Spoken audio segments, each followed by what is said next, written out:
I'm ready as I'll ever be.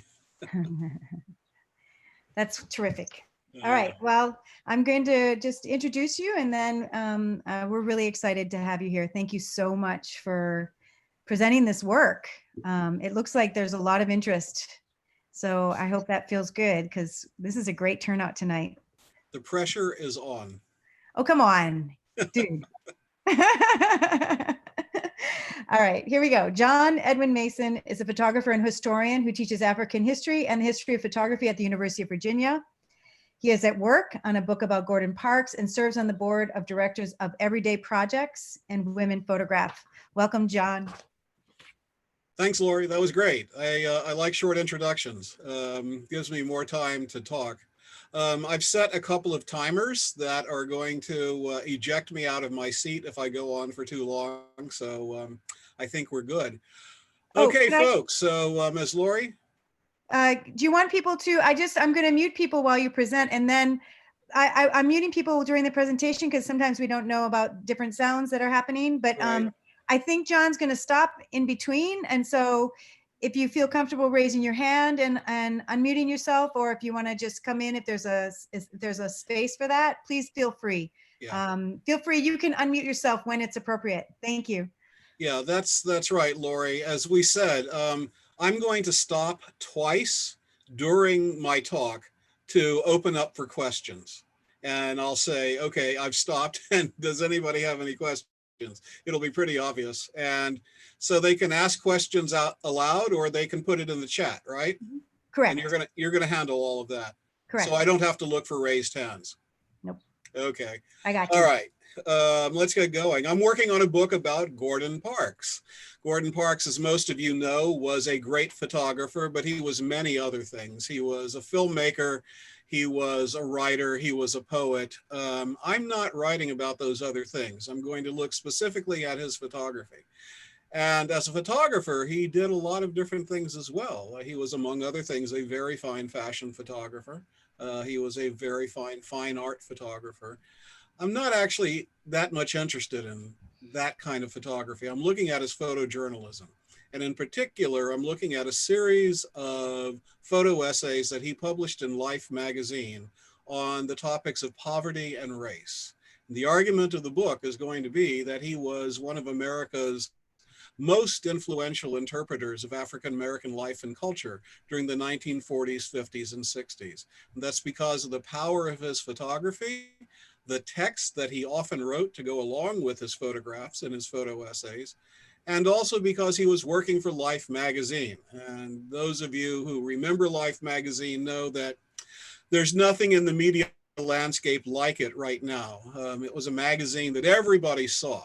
Tens of millions of people subscribed, so they got it in their mailbox, but you also saw it at your neighbor's house, you saw it at your auntie's house, you saw it in the doctor's office, the beauty parlor, the barber shop, waiting for your car to get fixed. Everybody saw Life magazine. I don't think there's anything like it right now. And so that audience that he had, that audience of tens of millions of mostly white, mostly middle-class Americans, gave him a powerful platform to shape the way that America saw issues of race and poverty. And I'm going to make a really bold claim and say that he was as important as somebody like Richard Baldwin. And his prose, no, his prose was not as good as Baldwin's, but his photography was absolutely as eloquent. So tonight I'm going to be talking about one particular photo essay. He did it at the very height of his powers, not long before he left Life magazine to go on to make films and write. It's about a deeply impoverished family in Harlem, and we might as well get started. So.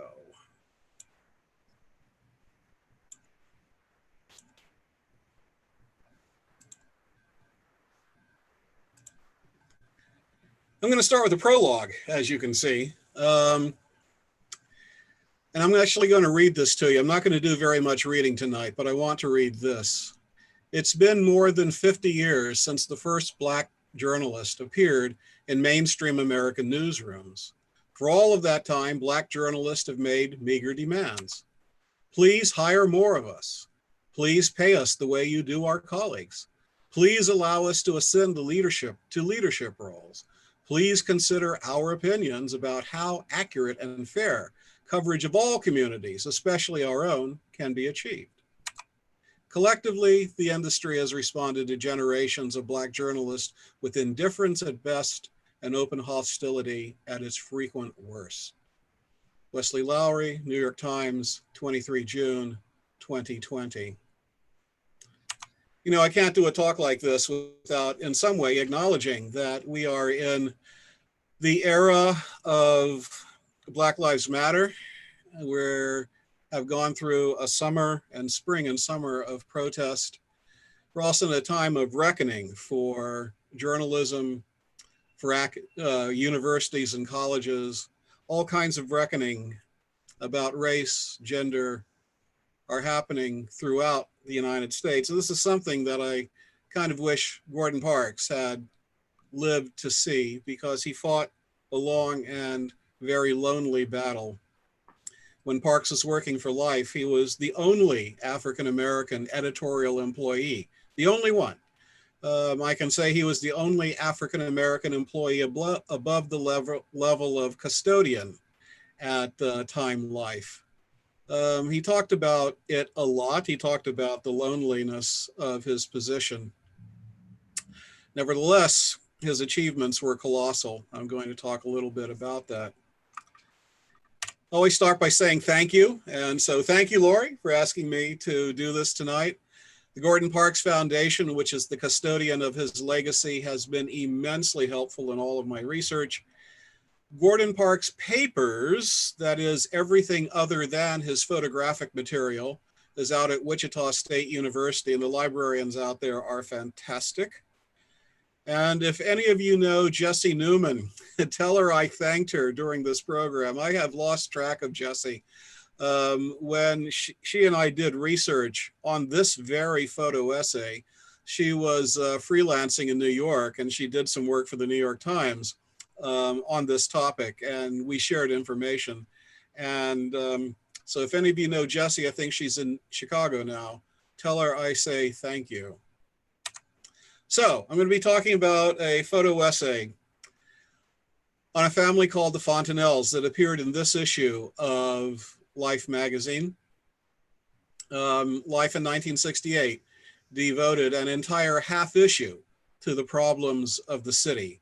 This comes after the urban uprisings of the 1960s, sometimes called the riots of the 1960s, where there was great concern about what was happening in America's inner cities and the Black communities. And Life wanted to explain it to its readers. It asked Gordon Parks to do that. Parks himself, in an editorial note that opened this issue I just saw you, said that he got fed up with people asking, why are those people rioting? So his project is to show why, the real vivid horror of it. And by it, he means the real vivid horror of the lives of people in America's inner cities. He also wanted to show the dignity of the people who managed to cope. He produces an incredibly powerful essay that lets go of any pretext of journalistic objectivity and is highly subjective. And he uses the I, the first person here. This is something he did a lot in Life magazine. It was very unusual for the era to talk about I and to address his readers, whom he knew were overwhelmingly white, as you. He establishes this I-you relationship. It's quite challenging, and I'm going to come back to that. The photograph sets the mood, and that was his aim. He wanted this to reach the heart, the emotions, rather than the intellect. And his text begins, or his reportage begins over there on the right. We'll get to that. It strikes a very different tone than the text over on the left. The response was overwhelming. There were hundreds of letters to the editor.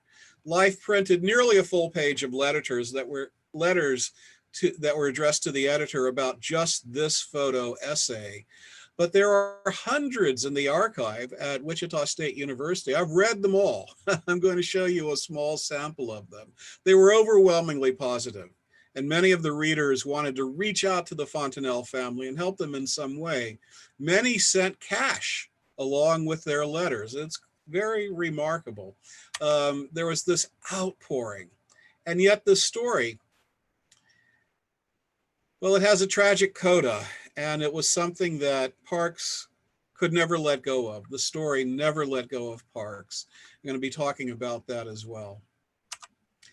So there he is, self-portrait about 1950, and let me rush through some biography. Parks was born very poor, small town in Kansas called Fort Scott. His mother was a housekeeper, his father was a laborer and a part-time farmer. He talks about the poverty that he grew up in. He talks about the racism he encountered in Fort Scott. Fort Scott was a segregated town. It was in Kansas, but it was like being in the South. But he talks about his mother as well, and he talks about how important his mother was in giving him his moral values. He wrote a memoir called A Choice of Weapons, and by weapons, he did not mean his camera. He did not mean his typewriter. What he meant were the values that his mother had instilled in him: compassion, hard work, love, respect, etc. Those are the weapons that through which he says he lived his life. His mother was the glue that held the family together, and when she died, he went to St. Paul to live with, he was the youngest of 15 children. He went to live with an older sister and her husband. Life in St. Paul was really tough. He was essentially on his own from the time that he was 15. He never graduated high school because he had to work to support himself. He had a series of bad jobs. Not only was he African American, this was during the Depression, they were dead-end jobs, they paid very poorly, they were humiliating. For 2 different stints, he worked as a dining car waiter on the railroad. And here's an ad from Life magazine for the Milwaukee Road advertising its dining. And if somebody wants to come back and unpack this illustration, it's quite something. We've got 2 different kinds of the racial foundations on which America is built, right? We've got the racial hierarchy of black and white, but in the back, we can see reference to settler colonialism and the conquest and dispossession of Native Americans. And of course, that's not what the illustrator was thinking, but it's very much in that illustration. While Parks was working on the railroad, he fell in love with photography. Part of it was picking up magazines like Life, like Look, and seeing the power of photography. When he was out in Seattle on one of his runs, he went to a pawn shop and picked up a camera, loaded it with film, made some pictures, got back to St. Paul and took it down to the Kodak store. They developed it. When he went to pick up his film, the guy behind the counter looked at him and said, "Who took these photographs?" Parks said, "Well, I did." Guy behind the counter said, "Hey kid, these are really good. Keep it up and we'll give you a show." You know, Parks was one of those people who had this natural aptitude for photography. You know, any of us who have taught classes of children, you know, teenagers, younger kids, we know that if we have a class full of kids, there's going to be somebody who just sees, who knows how to make a picture. It just happened to me a dozen times where a kid will come back with a really great image. And Parks had that. He also was self-taught, but man, he was immensely smart. And he had this capacity for hard work is truly astonishing. So he had talent. He worked hard, and he had a lot of good luck along the way. And part of his good luck was getting a run on the railroad that took him to Chicago. And in Chicago, he fell in with a group of African-American artists, sort of a Black Bohemian left, it was called. And, you know, it was through them that he learned the aesthetics, but he also learned a kind of politics. And you can see the politics in what he's saying right here. You know, an inexpensive camera and what? A determination to portray the American Negro as he really is.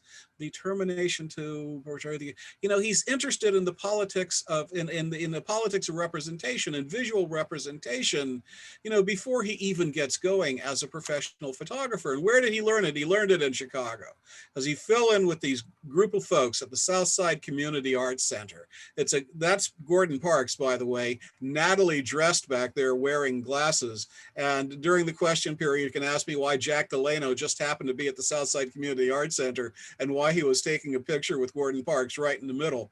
But at the Southside Community Arts Center, it was one of those federally funded Depression era art centers, but the people who were there, I mean, look at this. Elzier Cortor, he was the instructor in the photo on the other page. Charles White, a great artist. Langston Hughes, Gwendolyn Brooks, Richard Wright, Arna Bontemps, Horace Caton, the sociologist, Nat King Cole, the musician. You know, he's learning aesthetics, he's learning a language, but he's also learning a politics from them. And, you know, here's Elaine Locke, was out in Chicago frequently, African-American philosopher and intellectual and writer on art. And he said, artists can teach us, African-Americans, to see ourselves, not as others see us, but as we should be seen, finding beauty in ourselves. We can become stronger and socially and culturally more worthwhile. Charles White, the artist, became a very good friend of Gordon Parks. He and Gordon Parks became great friends out in Chicago. White was very politically sophisticated as well as being a great artist. And, you know, he wrote once, you know, he wrote once about representation. He said, you know, looking at the way that Negroes have been portrayed in American art, distortion, stereotypes, superficial caricatures of uncles, mammies, and pickaninnies. He learned a lot from Charles White, you know, and he learned that phrase, this phrase which was common on the artistic left during the Depression era, during the 30s and 40s, that sense that art is a weapon. And Parks picked up on that. And, you know, he's writing in 1979, but this is one of his memoirs, and he's looking back and he's talking about his time in Chicago. And he's saying he had chosen the camera as a tool of social consciousness, and he had. You know, I mean, this is his first great photograph, maybe. There are others, but I think this is his first great photograph, probably his most famous, the portrait of Ella Watson.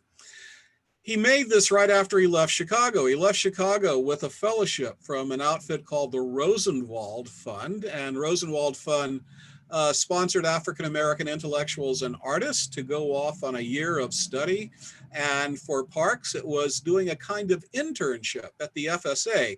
And with this audience tonight, I hope I don't have to tell you what the FSA was. So he goes there, and I have to say that being at the FSA was such a great thing for him, under the tutelage, in fact, of Roy Stryker, who was running the outfit. And but one of the first photos he made was of Ella Watson. Now, this is the culmination of doing a series of portraits of Ella Watson, who was a housekeeper in the building where the FSA offices were located. You know, he built up, if you look at, they're not contact sheets, and he obviously he's using large format here, but if you look at the photographs that lead up to this, he's trying to work for a photograph that will say what he wants to say, and this one certainly says it. So Gordon Parks leaves the Farm Security Administration, which is folded into the Office of War Information. And he has a series of unpleasant episodes involving race. And he says, nope, I'm going to go off to New York and I'm going to seek my fortune as a freelancer. Well, you know, he had a couple of things going for him when he went to freelance in New York. He had Roy Stryker's backing, the head of the FSA. Roy Stryker was a very big deal in American photography at the time. And Edward Steichen, who was at the Museum of Modern Art, the curator of photography there, also took a liking to Gordon Parks. So Parks goes off and starts doing things in New York that are just almost unbelievable. I mean, he freelances for Glamour and for Vogue. He's never on the staff, but he does a lot of freelance work. He writes a couple of books about photography. He works for Standard Oil in their documentary project, and he starts working for Life. He starts freelancing for Life, and freelancing leads to a position at Life magazine. Now, As I said, for 20 years, he was the only African-American editorial staffer at Life magazine, the only professional staff, African-American professional staff. But Life magazine was the peak. It's where you wanted to be if you were a photographer.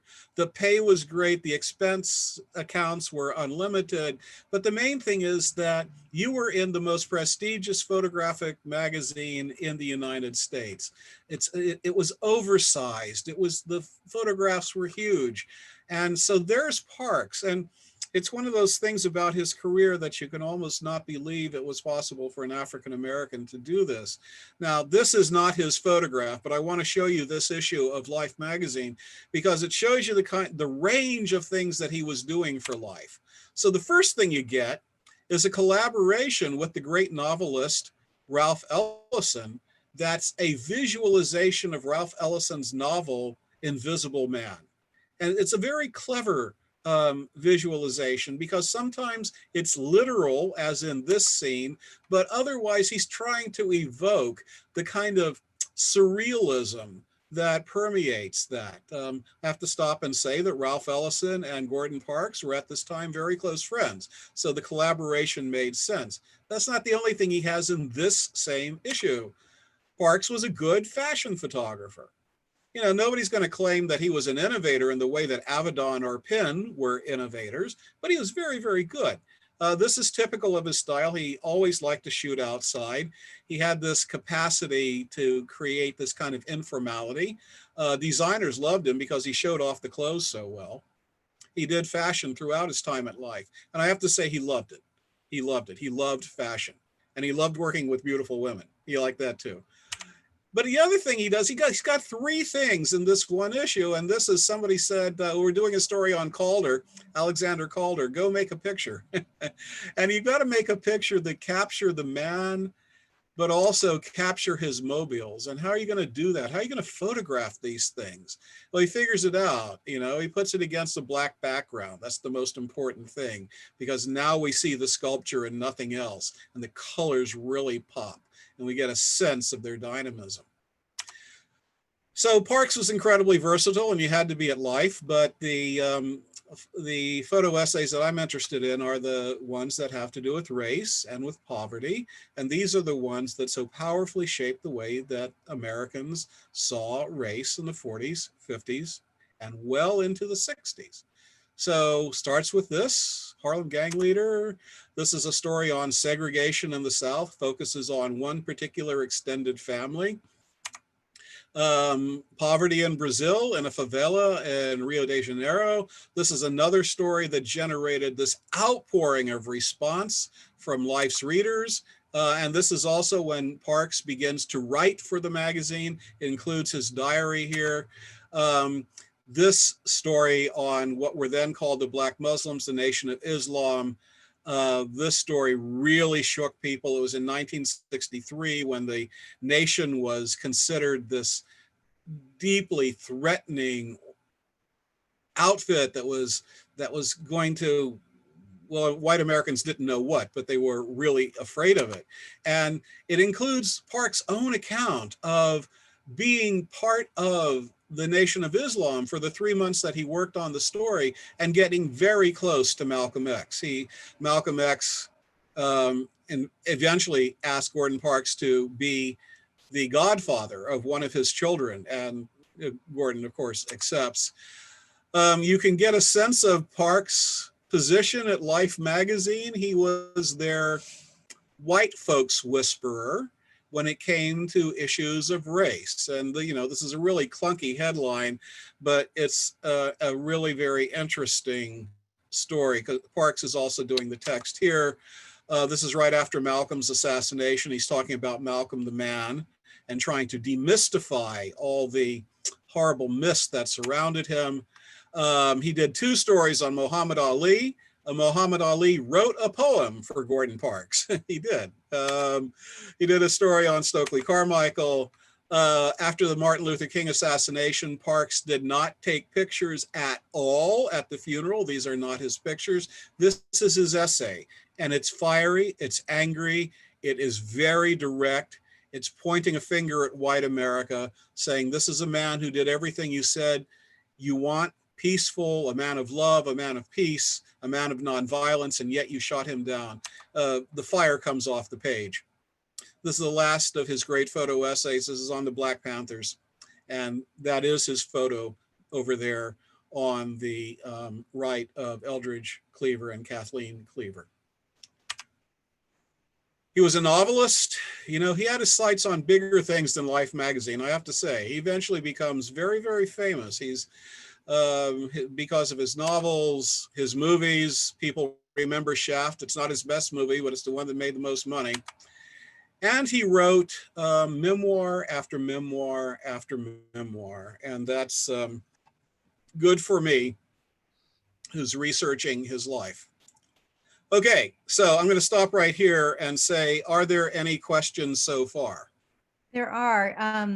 Kevin asked, did Parks ever talk about his working with color as opposed to black and white? Yeah, he did. He didn't like color for documentary work.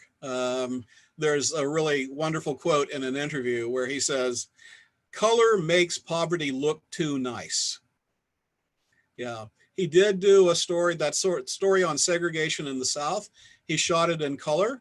He didn't have a choice. They told him to shoot it in color. He wishes he didn't.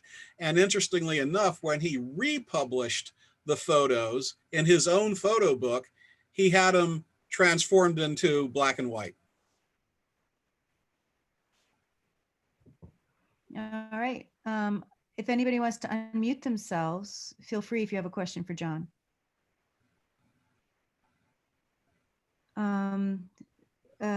Somebody asked, can you briefly mention all the jobs he did making the film Learning Tree? Oh yeah, sure. For Learning Tree, as he says in one of his memoirs, he says, they gave me more than enough rope to hang myself. He did not hang himself. He wrote the screenplay. He was the cinematographer and he was the director, right? So he did everything. And I have to say, The Learning Tree is not a great movie, but it made money and it proved what he could do. You know, the cinematography is great. He knew how to handle a large cast. Yeah, I mean, The Learning Tree did what it needed to do. It was the first Hollywood studio production directed by an African-American, and he did not fall on his face. He made a reputable film. It was a film that made money, and he proved that he could do it. It opened the door for him. It opened the door to Hollywood. And somebody said, if I'm not mistaken, he also composed the music for the film too. Yeah, that's right. Not all the music, but he composed the theme song. Yep. Sabina asks, what do you consider his best work? Oh, that's complicated. So let me get back to the Harlem Family, because Harlem Family is a magnificent photo essay, but it's really complicated, and I'll get to the complications in a bit. There's a couple people. While he's pulling up his screen, does anybody else have any questions? I have a question, it's Karen Bailey, about the movie Shaft. You mentioned that was not, John, that was one of his best movies, but it seemed to be when we were going through the blaxploitation, it was like at the top of its game at that time. Now, what do you think, where did he get the idea to create the movie Shaft? It was handed to him, but the character itself, I interviewed Richard Roundtree a few years ago, and this was Richard Roundtree's first movie. He had never made a movie before. Yeah. And now he's asked to not only make a movie, but to carry the movie. And so I asked Roundtree, how could you do that? You had no experience. And he said, you know, I just did what Gordon told me to do because Gordon was John Shaft. Okay. All right. So let me talk. And there we go. It's moving again. No, it's not moving. Why is it not moving? Okay, so let me talk about A Harlem Family. It's an incredibly powerful, powerful story. Part of the context, though, is the way that life handled the African-American uprisings of the 1960s. And I'm not going to talk about it. I'm just going to show you some screenshots from life.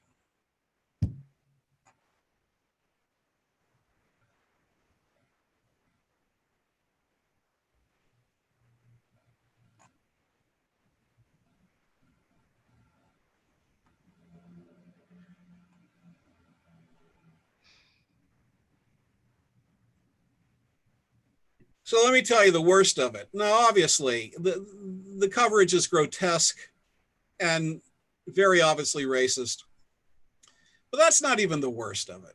The worst of it is that it was also full of lies. And one of the lies are the snipers. This is Newark, 1967. There were no snipers. Even Russell Stackett, who wrote the story, later admitted that there were no snipers. He was making it up. And this photograph that purportedly shows a sniper has nothing to do with that. It's taken completely out of context. Okay, that's all I'm going to say. But you can see that Parks is going to be up to something very, very different. Okay, this is a special section. Life devotes a half issue to the problems of the inner city after that summer of urban uprisings. And Parks has the lead article. This is the introduction to that. And Life says, with a black man's, that's talking about Parks, we begin with the black man's plea to the white community to understand. And Parks himself, you know, looking back, this is many years later, but he's looking back on this photo essay and he says, you know, he wanted it to be documentary, but moody. He wasn't after the sharply delineated things that a camera could do. What I wanted was moods. What he wanted was emotions. What he wanted was to reach the heart of his readers, right? And so, and to evoke a kind of empathy, a response, and he does. Okay, I was talking earlier about how he begins. He begins with a kind of prose poem where he is directly addressing the reader in very intimate terms. I am what I want, what I am. What you force me to be is what you are. It's that I-you relationship there. And he said, for I am you staring back at a mirror of poverty and despair, revolt and freedom. Look at me, to destroy me is to destroy yourself. But we're not so far apart as it may seem. He was always doing this. You know, he's both challenging, but also reaching out the hand of reconciliation.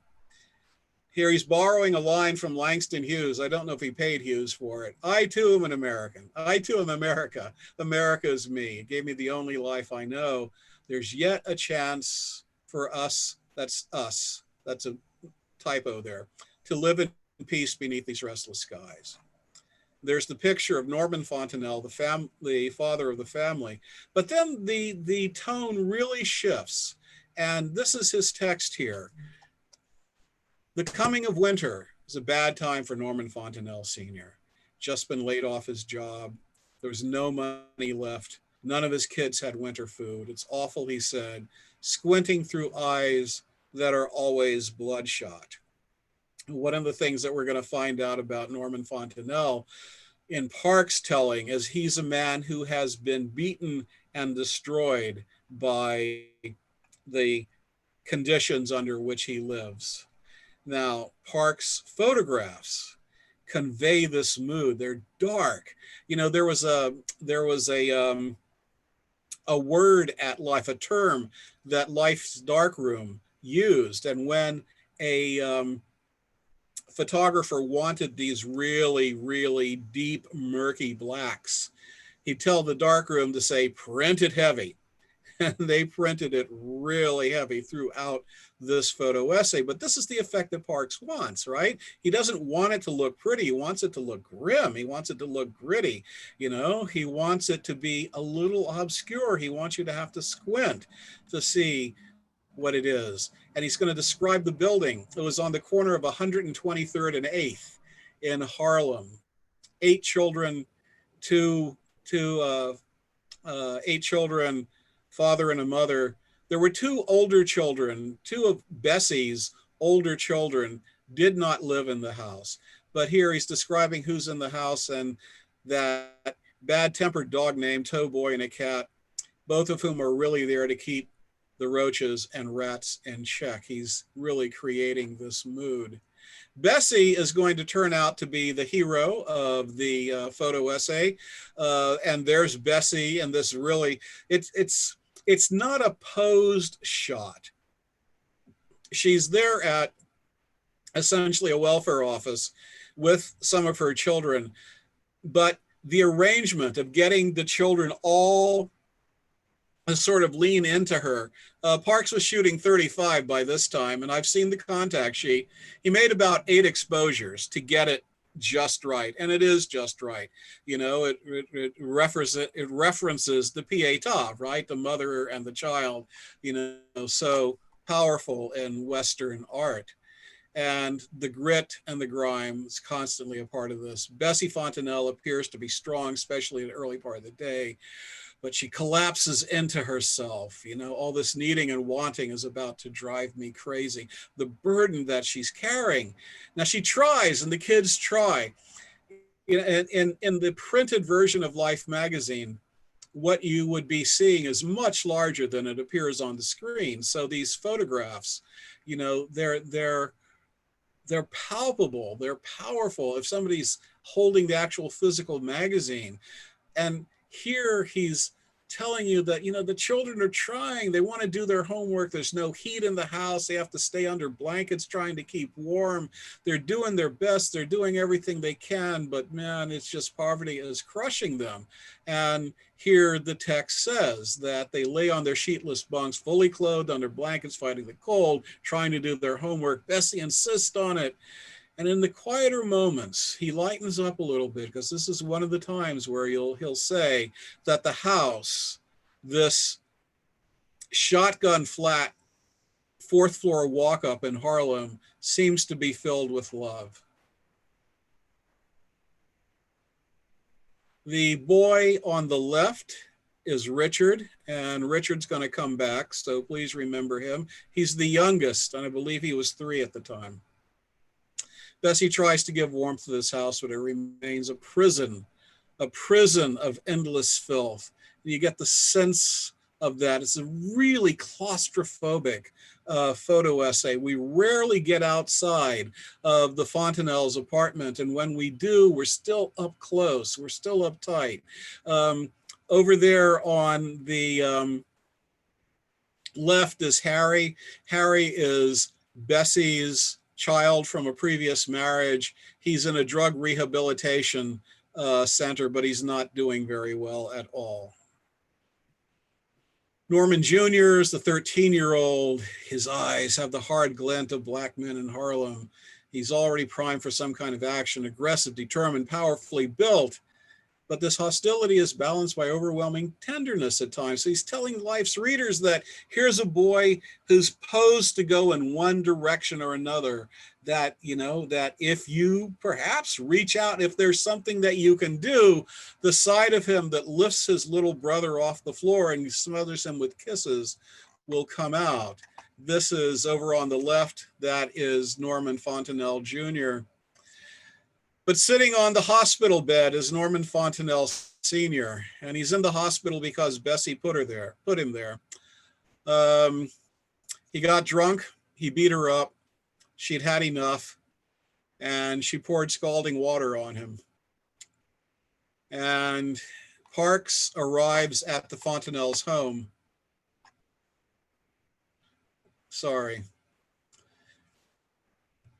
Here's Parks. Let me go back. So Parks talks to Norman in the hospital room. Norman says, any other man would have been gone, long gone. A lot of these guys do. I can't leave. All I want is to be a man. Oh man, that line just stands out in this photo essay. He goes back to the apartment. He sees Bessie, and Bessie tells him what's happened. And this is the way the photo essay ends.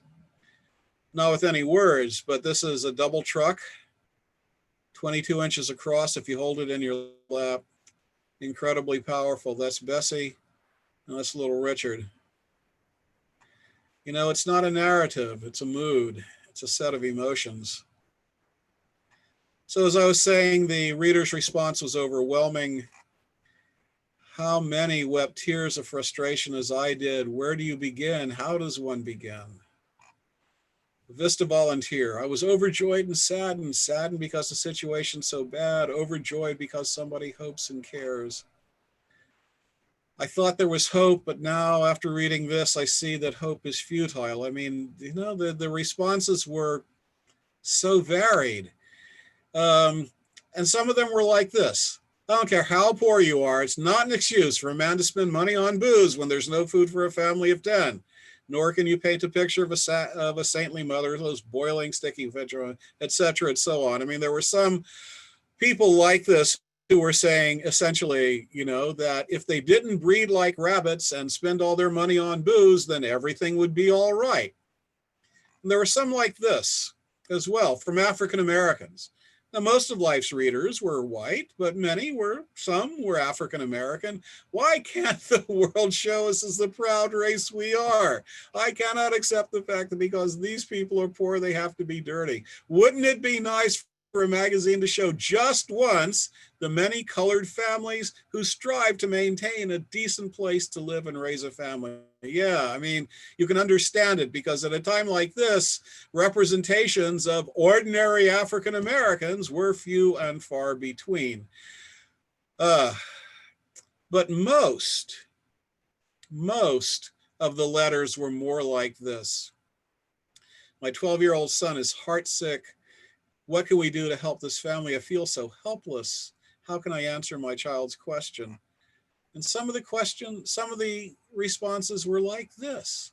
I was most impressed by your eloquent story, the pictures in this week's life, enclosed as a small contribution for this Fontenelle family. I hope others will do likewise. Others did do likewise. Several hundred of life's readers sent in contributions to the family. They don't know what to do. They're sending in money. Sometimes they're from children. It's a quarter. Sometimes it's a check for $25, which in 1968 was pretty significant. So what Life magazine does is it takes the readers' contributions and adds money of its own and moves the family out of Harlem and buys them a house in Queens. And the family moves out to Queens. And for a moment, that's sort of where the story ends. And it's not the end of the story, but it's the end of this section of the talk. And I'm going to break for questions. I know I went through that really quickly because I'm looking at the clock and I'm really running out of time. Oh, I'm going to stick to the story. I see a few questions before this, but I'm going to stick to the questions at the moment. And I'm going to go back once we end. Did Parks feel any obligation to help the family with food or money? Yes, he did. He absolutely did. Parks talks a lot in his memoirs and in interviews about how he did the story. And number one, it was hard to find a family. He had contacts in an anti-poverty agency. And the contacts in the anti-poverty agency introduced him to several families. They all said no. Bessie Fontenelle was reluctant, but he talked her into it. He said, this is going to help you and it's going to help families like you. He worked on the story for a little over a month. He says for the first week, he didn't make any pictures. He had his camera, but he didn't make any pictures. He's just hanging out with the family. He says he would join the family early in the morning and he would leave late in the evening. He was just hanging out. Parks was an amazingly charismatic man. Everybody I've interviewed talks about his charisma, his warmth, his generosity, the way that he could make you feel like you were just the most important person on earth. And there are photos that were made by his assistant, who happened to be his son, Gordon Parks Jr. There are photos of the Fontenelle children climbing all over him like he's their favorite uncle. So he did establish that rapport with the family. And yeah, look, they didn't have any food on Thanksgiving. He bought him a turkey, that he would take the kids out for hot dogs. He absolutely did. And there's something that he doesn't say in the photo essay is that he moved the family out of their apartment and into a residential hotel in Harlem, even before the family moved into their new house in Queens. So yeah, Parks was deeply involved.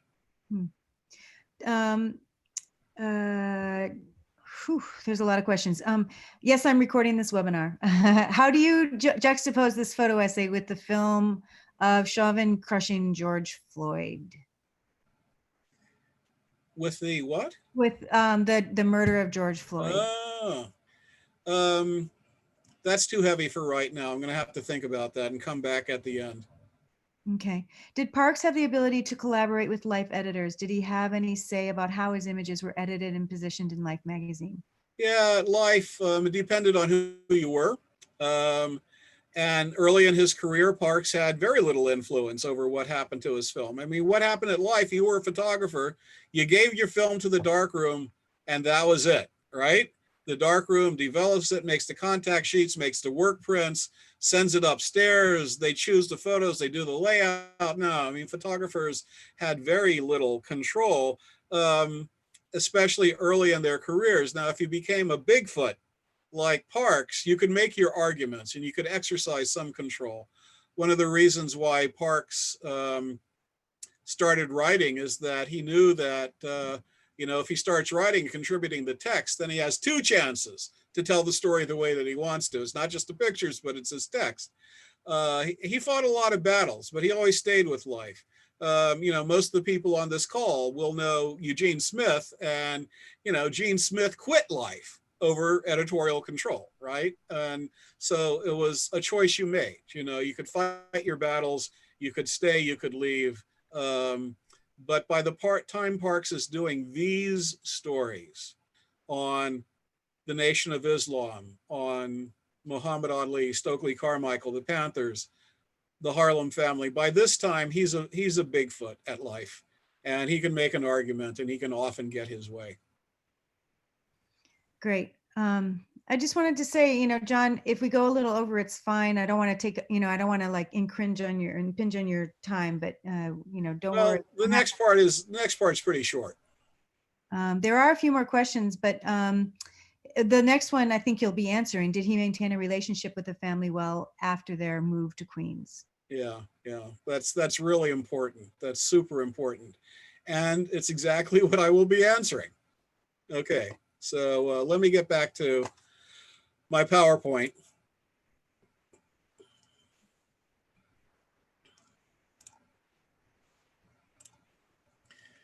So, as I was saying, money came in from Life's readers. Life contributed quite a bit of money on its own. They moved the family out to Queens, to a middle-class African-American neighborhood in Queens, and they loved it. The eldest child, Bessie's eldest child, who has not appeared in this photo essay, her name was Diane Nash. Her father's name was Nash, Diane Nash. Diane talks about how her mother loved it out there. She started a garden in the back. Local merchants contributed clothing and household appliances and linen for the family. They got to know their neighbors. Their kids were in a much better school. It was like maybe things are going to work out for the Fontenelle family. And then there was a fire. Norman Fontenelle Sr., the father, fell asleep on the sofa at night. He was smoking. The cigarette continued to burn after he fell asleep. It set the couch on fire. The couch set everything on fire. The house burned. Norman Fontenelle Sr., the father, lost his life, and one of the children lost their lives. And the Life said to Bessie, I mean, what do you want us to do? I mean, we're happy to, build you another house. And she said, no.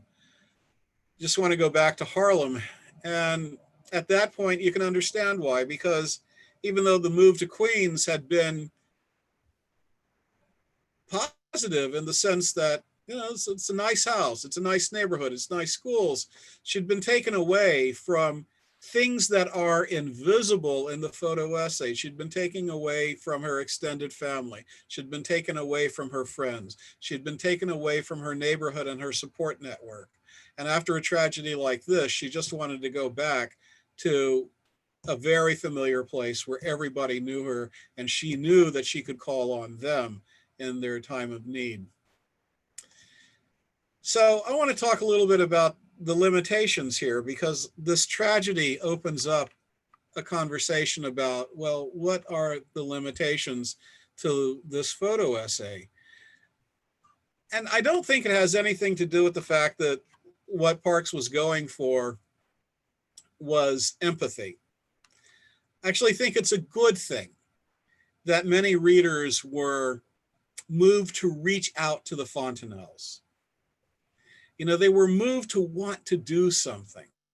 I think the problem is that Parks' photo essay led them to see this in highly individualistic terms. And let me talk about that, and let me talk about Parks' attitude towards Harlem. Parks hated it. Parks hated Harlem. He really did. His first experience in Harlem was before he picked up a camera when he was young, a young man, very young man, and was trying to be a musician and had gotten stuck in New York and went up to Harlem, and he talks about that experience in Harlem. I was a stranger there. It wasn't anything familiar. It wasn't St. Paul. It wasn't Fort Scott.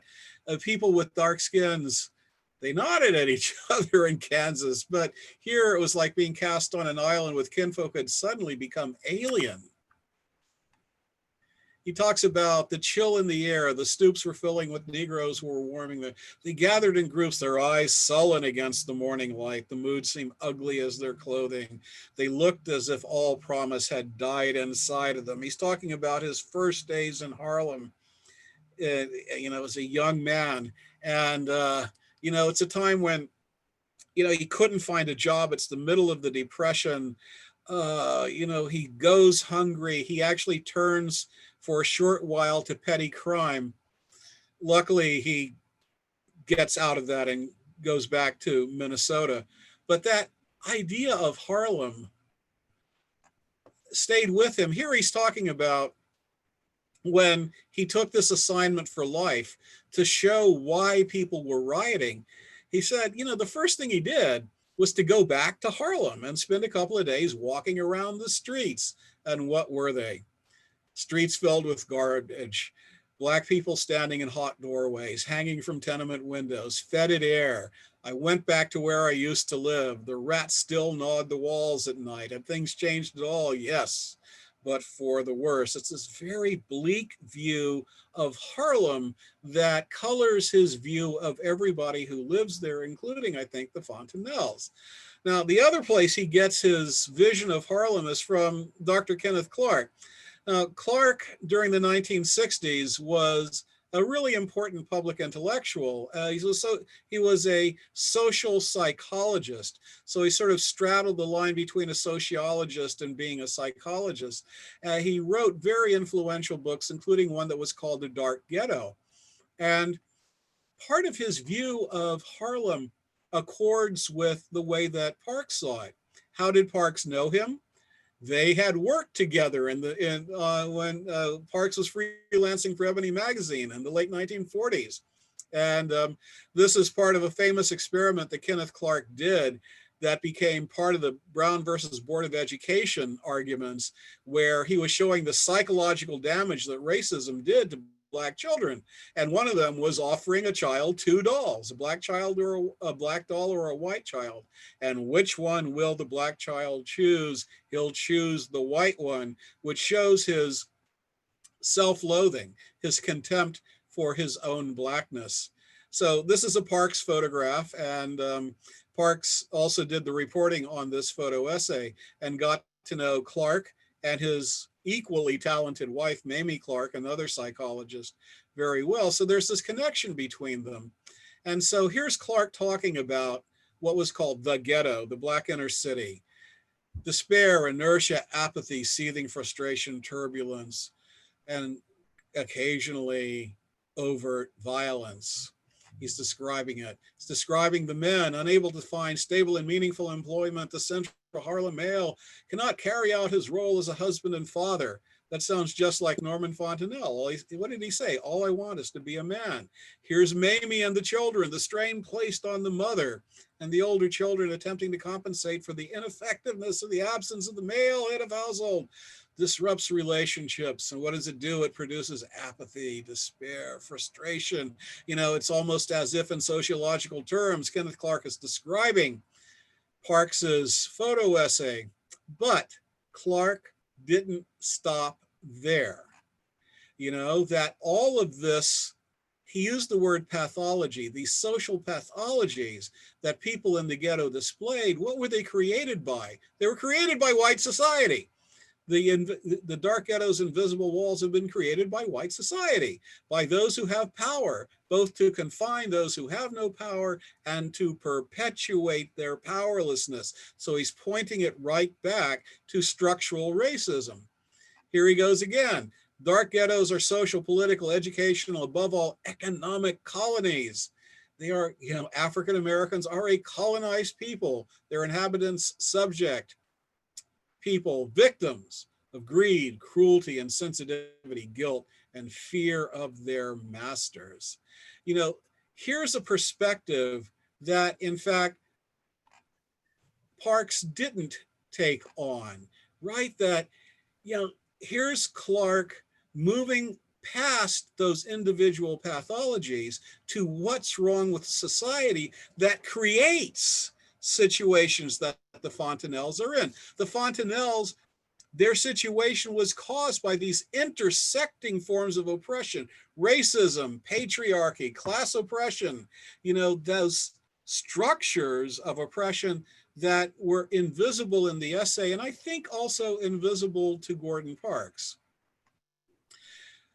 But within this pathology exists a surprising human resilience. It's hope, it's despair, it's churches, it's bars, aspiration for change, it's apathy, it's vibrancy, it's also stagnation. That kind of dialectic of resilience is also something that's completely invisible in Parks's photo essay. You don't get the sense that the Fontenelles are capable of doing anything for themselves. And yet very few people are that abject. And, so here's Parks, once again, 30 years later, looking back at that story, saying it's the story of disintegration of a family, a Black family living in terrible tenement, father without a job, father beating up the mother, family falling apart. They turned out, unfortunately, to be the ideal family for the story. Yeah, for the story that he told. But it's also the story of American racism. It's the story of white supremacy. It's the story of patriarchal social structures. It's the story of a class hierarchy.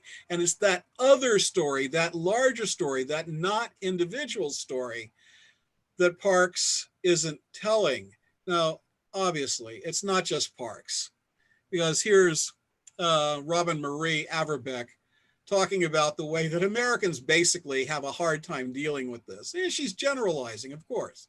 But if you want to generalize, the miscalculation that Kenneth Clark and many liberals today continue to make is the assumption that American political culture provides most citizens with the capacity, the language, even the desire to understand that individual behavior and individual fate are inextricable from larger structural forces.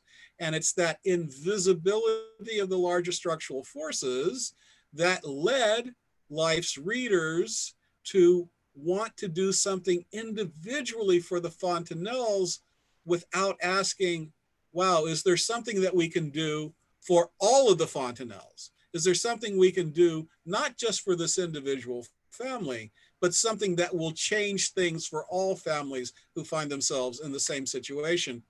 And Kenneth Clark has something to say about this. One cannot hope to cure the individual without dealing with the difficult problem of curing the society. And that is where Parks and Clark parted ways. And I think it is the limitation of this photo essay, which was powerful and moved readers to want to reach out, and that reaching out is laudable. But they reached out to the Fontenelles as an individual family, and they didn't have the tools, they didn't have the information to see that, aha, there's something that's larger. There's something that's creating this problem.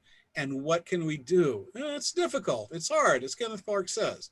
But that's the way you want to go. Okay, so very quickly, Parks stayed involved with the family throughout. The family's life was tragic. Here's Richard. Richard was a little boy I told you to pay attention to. He's saying here the fire was just the beginning, and it really was. All of his siblings died young. His full siblings, all of his full siblings died young. They died of drug abuse. They died of AIDS. They died from being killed on the streets. Parks stayed involved with the family. Here's Diane Nash.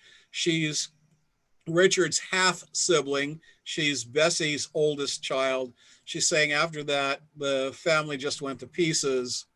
Parks stayed involved though. You know, Parks looked back on his life so many times.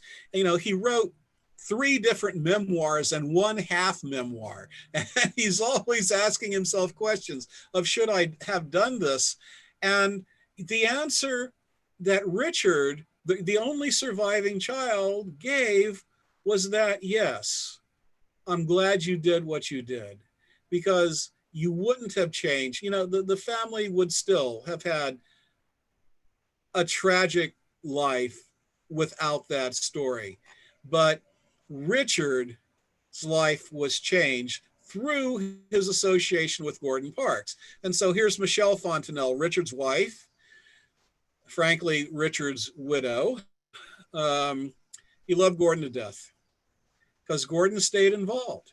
Here's Richard talking about Gordon. He's always made me feel good about, you know, where I come from. I'm not ashamed of it.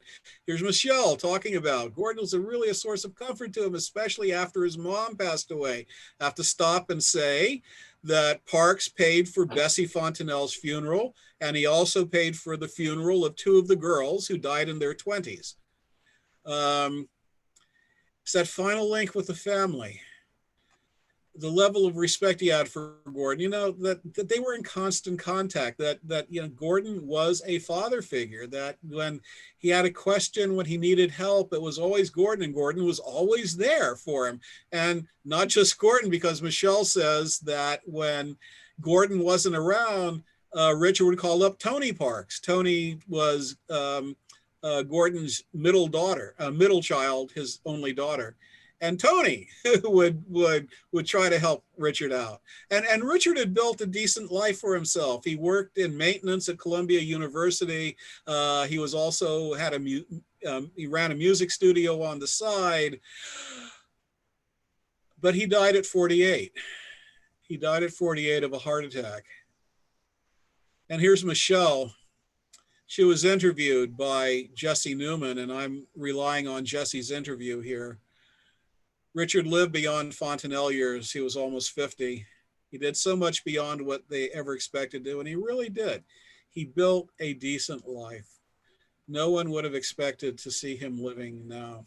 It's really tragic.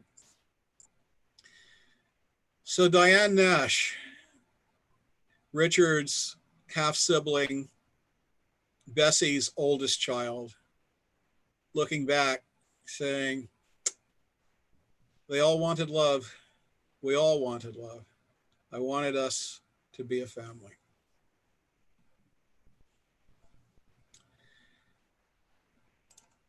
And that's that.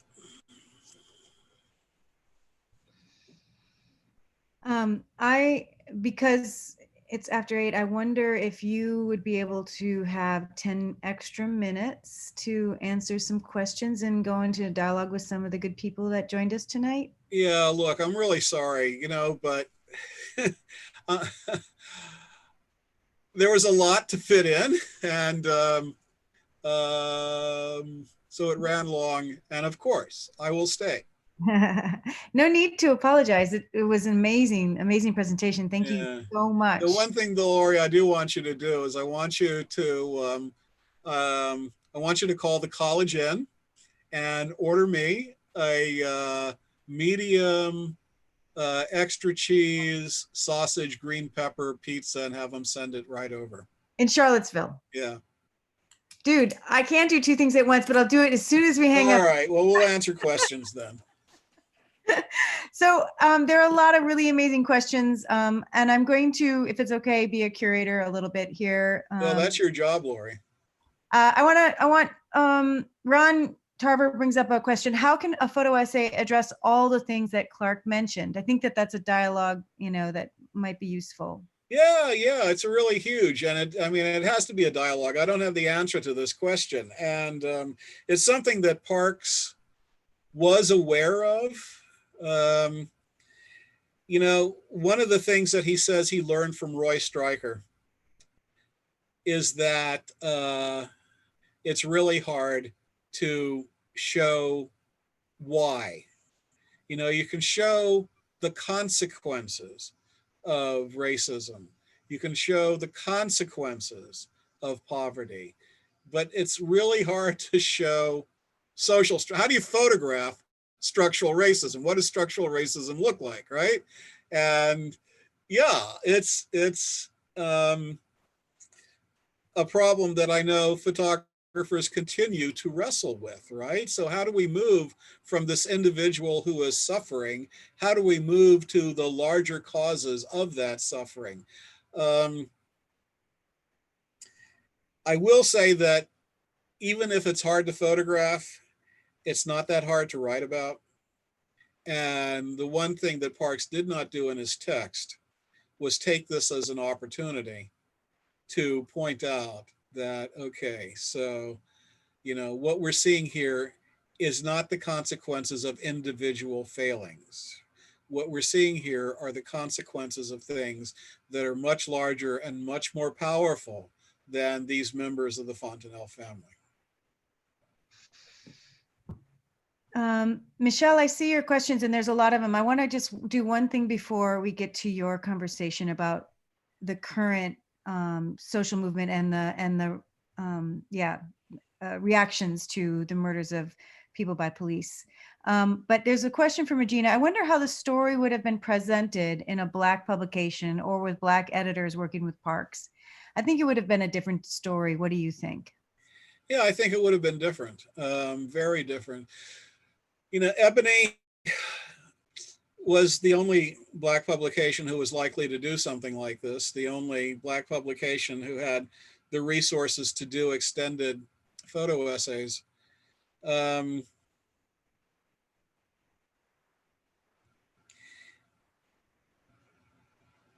also depends on what period of Ebony's life we're talking about, because Ebony went through different editorial regimes and different kind of political stances. There was a moment, it was in the 60s and early 70s, where Ebony was very progressive, very attuned to those arguments about social structure, was prepared to publish very, very challenging essays by people like Baldwin. And I think if there had been an editor who wanted to assign a story like that, then Ebony's photographers like Moneta Sleet would have been perfectly capable of doing a parallel but very different photo essay, one that I think definitely would have looked at how the white power structure creates these conditions under which a family like the Fontenelle lives. Ebony never chose to do that story.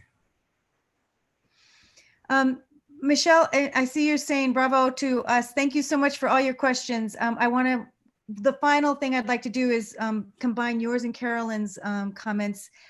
Did Parks ever address systemic racism, poverty in any of his later writings or memoirs? And how do you think, I just want to read this word for word. How do you think, regarding Floyd and all of these videos of Black men killed, how is it similar to Parks' photo essay of the Fontenelles? How is it similar? Okay, I'll come back to that less because I've given it the least thought. I'll come back to that question. Parks' frame of mind, he wasn't given to understanding things in sociological terms. He himself was highly individualistic. He said about himself, "I'm not a joiner." That meant political movements, political parties, political organizations. He was never a member of a civil rights organization.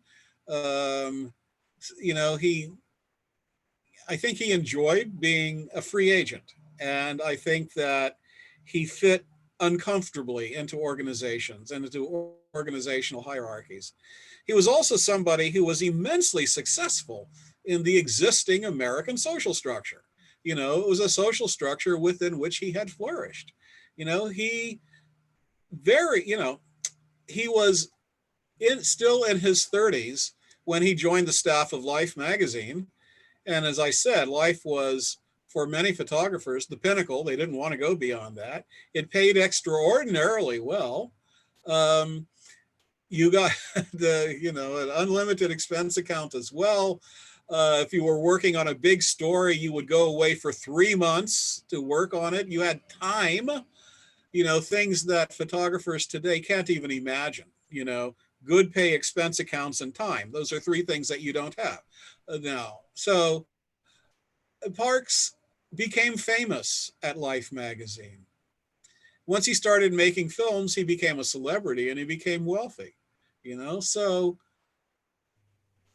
he was sometimes given to say things like, anybody can make it if they just try hard enough. Well, I would tell him, no, Gordon, that's wrong. You made it because you're really smart. You're unbelievably talented. You have this astonishing capacity for hard work. And you got really lucky at certain times during your career where people really gave you the boost that you needed at exactly the time that you needed it. That's why you made it, right? Not everybody's got that. And in fact, most people don't have that. Most people can't do what you do, no matter how hard they try. But he was given to seeing, believing that you could do it. And that is the American creed, right? It's a myth, but we want to believe that anybody can pull their way out of poverty if they just work hard enough. Well, look, there are tens of millions of examples there. You can't do that. Life doesn't work like that. America doesn't work like that. But we cherish this myth that everybody could do it. There is a photograph that probably all of you will instantly recognize that comes from the protest after the murder of George Floyd. It was taken on a street corner in St. Paul, Minnesota, and it shows a young man standing on that street corner at night, completely isolated from his surroundings, looking directly into the camera, wearing his cap and gown. Right. So, you've all seen that photograph from St. Paul. I think that was taken on the second night of the uprising there.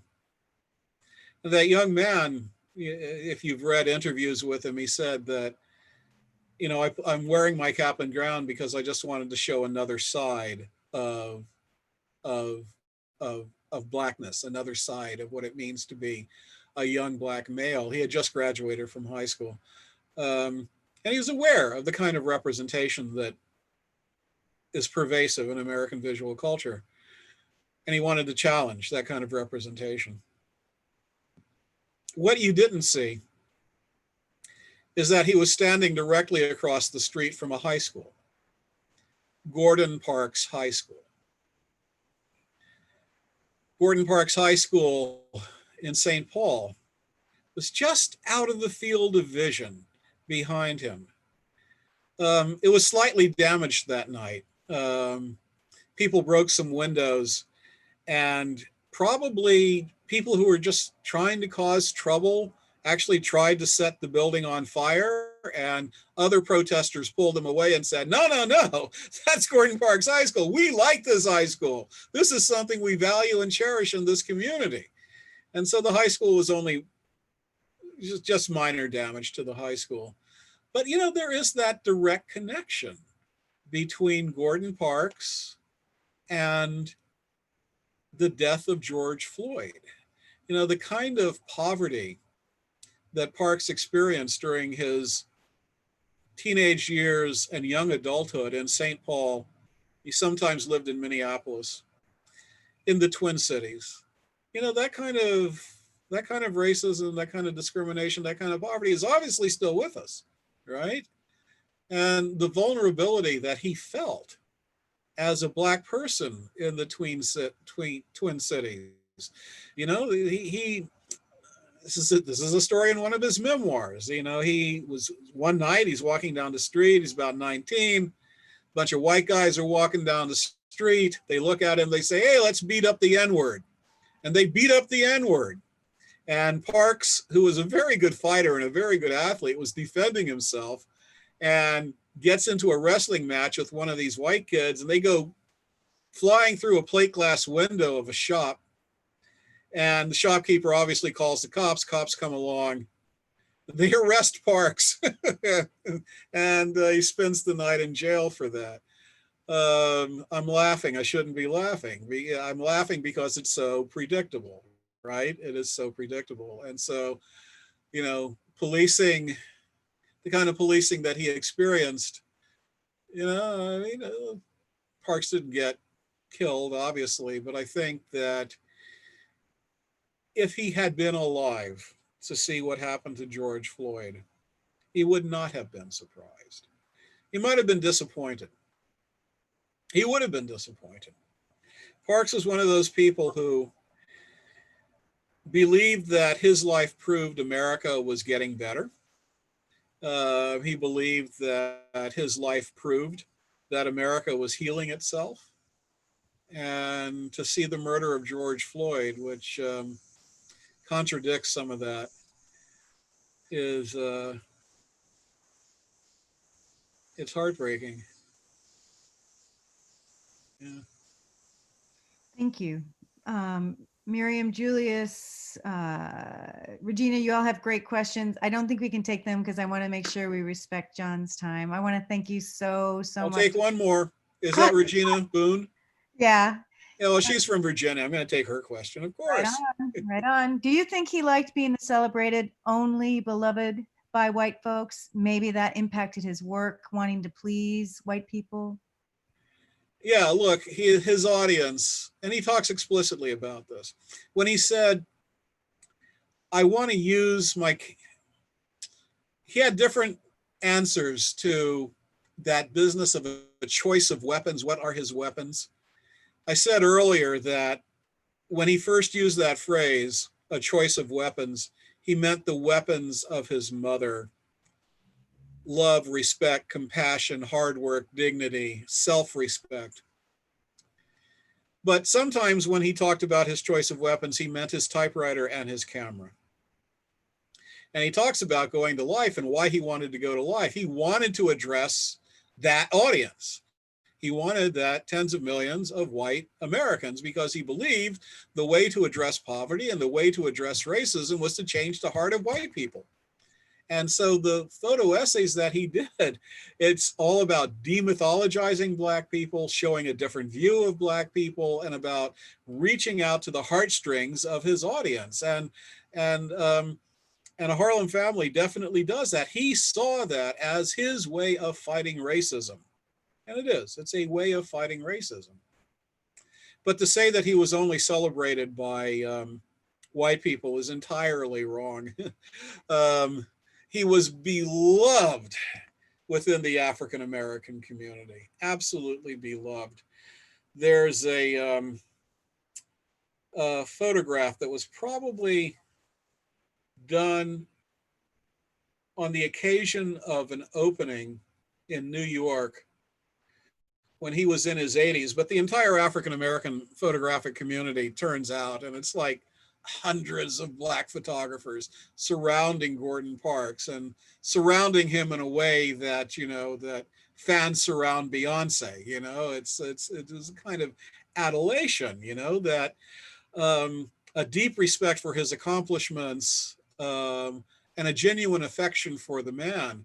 Yeah, it's odd that he doesn't talk about how deeply embedded he was in the African American community in his memoirs, but he very much was. And that's from his personal friendships. It's from his involvement in the African-American tennis scene. Um, he was the creative director of Essence magazine for a while. I mean, he was very, very much part and parcel of the Black community, and his legacy lives on. I mean, that Gordon Parks High School in St. Paul is actually a special school for kids who are really struggling, kids who, because of poverty, have really struggled with their education. And not surprisingly, most of them are Latino and African American, and being it's in St. Paul, a fair number of Native American children. But it's very much for them, which is to say that it's for the kind of young people that he used to be when he was in St. Paul.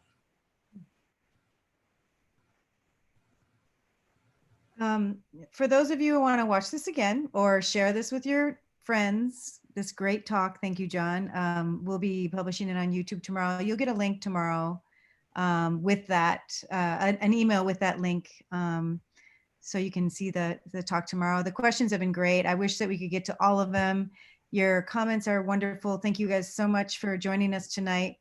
I want to tell you that next week, Ada Trillo, a Philadelphia photographer, will be presenting her documentary work.